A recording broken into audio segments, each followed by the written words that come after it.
नमस्कार। आइए winter special में आज बनाते हैं गोभी के पराठे।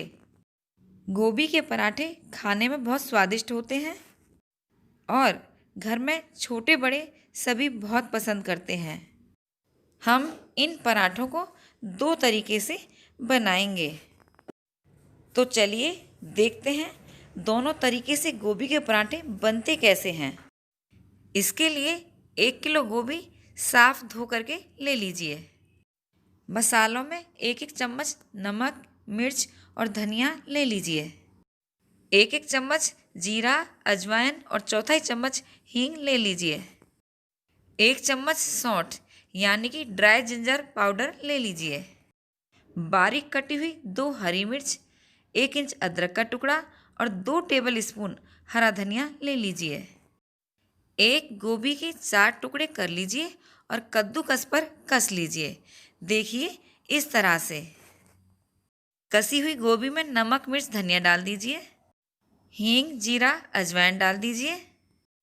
अब सौंठ यानी कि ड्राई जिंजर पाउडर डाल दीजिए। अब कटा हुआ हरा धनिया डाल दीजिए। साथ में कटी हुई हरी मिर्च और अदरक भी डाल दीजिए और सभी सामग्री को अच्छी तरह से मिला लीजिए। गोभी पराठे के लिए गोभी की भरावन बन करके तैयार है। अब रोटियों के लिए जो आटा गूंदते हैं उस टाइप का आटा गूंद लिया है। उसमें से एक लोई लेंगे और उसे रोटी की तरह बेल लेंगे। बेली हुई रोटी पर गोभी की भरावन रखेंगे और चारों तरफ से रोटी को फोल्ड करते हुए गोभी की भरावन को सील कर देंगे। देखिए इस तरह से। अब भरावन से भरी हुई लोई को सूखे आटे से डस्ट करेंगे और बेलन की मदद से गोलाई में बेल लेंगे। देखिए इस तरह से।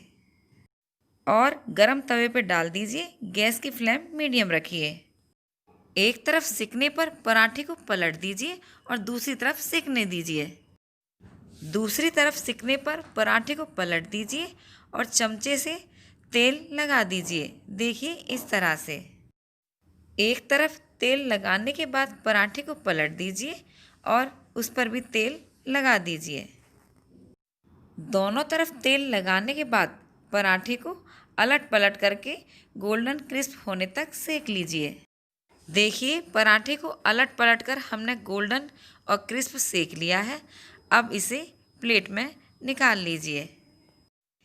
तैयार पराठे को देसी घी के साथ खाने का आनंद उठाइए। पराठे को दूसरे तरीके से बनाने के लिए एक लोई के बराबर के 2 हिस्से कीजिए और एक साइज की 2 रोटियां बेल कर तैयार कर लीजिए। बेली हुई एक रोटी पर गोभी की भरावन रखिए और अच्छी तरह से रोटी पर फैला दीजिए। देखिए इस तरह से। बेली हुई दूसरी रोटी को ऊपर रखिए और दबा दबा करके सील कर दीजिए। देखिए इस तरह से। थोड़ा सूखा आटा लगाइए और बेलन से हल्के हाथों से बेल लीजिए। देखिए इस तरह से। और मीडियम फ्लेम पर गरम तवे पर सिकने के लिए डाल दीजिए। एक तरफ सिकने पर पलट दीजिए और दूसरी तरफ सिकने दीजिए। दूसरी तरफ सिकने पर पराठे को पलट दीजिए और उस पर तेल लगा लीजिए। एक तरफ तेल लगाने के बाद पराठे को पलट दीजिए और दूसरी तरफ भी तेल लगा लीजिए और पराठे को अलट पलट कर गोल्डन क्रिस्प होने तक सेक लीजिए। पराठा गोल्डन क्रिस्प सिककर तैयार है। अब इसे प्लेट में निकाल लीजिए। दूसरी विधि से भी पराठा बन करके तैयार है। पराठे को ट्रायंगल शेप में काटिए और गर्मा गर्म चाय के साथ खाने का आनंद उठाइए या तैयार पराठे को हरे धनिए की चटनी के साथ खाने का आनंद उठाइए। हरे धनिए की चटनी की रेसिपी का लिंक डिस्क्रिप्शन में दे दिया है। यदि आपको मेरी रेसिपीज अच्छी लगती हैं तो प्लीज़ लाइक, कमेंट, शेयर और सब्सक्राइब ज़रूर कीजिए। धन्यवाद।